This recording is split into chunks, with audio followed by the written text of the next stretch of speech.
The Aero train came out in that period of post-war American prosperity. People were buying their first homes and TVs and that big shiny car with the fins on the back.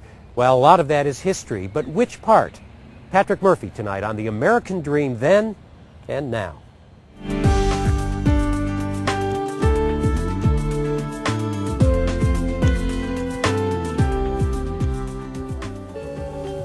Prior to the war, 2/3 of Americans were renters. After the war, 2/3 of Americans own their own homes. The American Dream, a home, a job, an education, and a bright future. It was a dream that became reality for many Americans after World War II, when the GI Bill offered the possibility of low-interest home loans and an education to returning veterans, allowing a generation of Americans a place in the middle class. But what does the American Dream mean to the grandchildren of those veterans? It's a question raised in the classroom of St. Louis University communications professor Bob Krisak. First, students watched films about the American Dream and what it meant to the post-war generation. What was the American Dream for the people on here? What were they saying about the American Dream?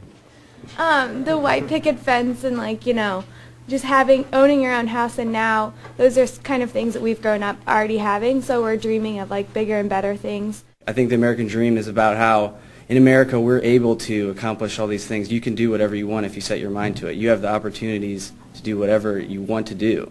On the other hand, it's a little bit, I guess, fearful now at this point because the market is so unstable. I'm a junior. What's it going to be like in a year and a half when I'm looking for a job? Then the students were loaned tiny video flip cameras provided by KETC and assigned to interview their peers about what the American Dream means to them today. It was a research project done with new tools for a new generation looking for ways to make their voices heard. We're starting this new push toward digital storytelling and citizen journalism, and want them to feel that they can do these things, that they can go out and very easily use some simple technology. The media isn't just something apart from them, that they can be part of the way that we get information about the world and talk about it. After conducting their interviews, the class brought their cameras to a Channel 9 editing suite to view what they'd recorded and discuss what they had discovered. So what kind of stuff did you guys shoot? Well, when I asked people about the economy, they just kind of said that they think that the American Dream has changed in that they're more worried about the smaller things in life, like their family and their friends, and not so much material things anymore. Yeah, I think our generation has been able to build upon the past generation's American dreams. I guess a couple generations ago it was about surviving and making money, and then as we've gone on and our families have been able to give us more, we've kind of been able to dream a little more, I guess. For some students, the dream has grown murky, a remnant of past days. I actually had a dream the other night about the American Dream, and it was that it was 1987 and the American Dream was attainable. And how was it attainable? Just by, hard work. Okay. Giving it your all. But that was 1987. This is not 1987.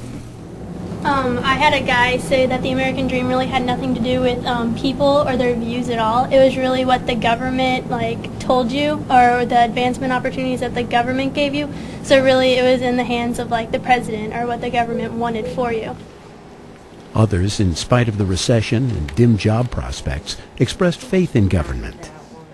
I interviewed 4 of them on Inauguration Day, and I think a lot of people were more optimistic on that day as opposed to other days about the economy. I don't know if that optimism will carry over for very long, but they were definitely more optimistic. Why this one? Why did you pick this one? This guy, he's a Palestinian American, a second-generation Palestinian American. Okay. So I thought it was interesting to see what his view of America, the American Dream was. The American Dream is not a gift. The American Dream is an opportunity. And everybody's given the opportunity. It's just whether you take advantage of it or not. In 1946, the American Dream was the hope of a nation that had survived a Great Depression and a World War. It has been passed on to a generation raised in more prosperous times, but facing an uncertain future. The dream endures, but as all dreams, it is ever-changing. maybe it just has to change its definition to really fit in with what the world is like currently. Because I think, you can't make the country what it once was because you can't go back in time. It has to change with the rest of the world, and if it doesn't change along with the world, then it's going to get left behind.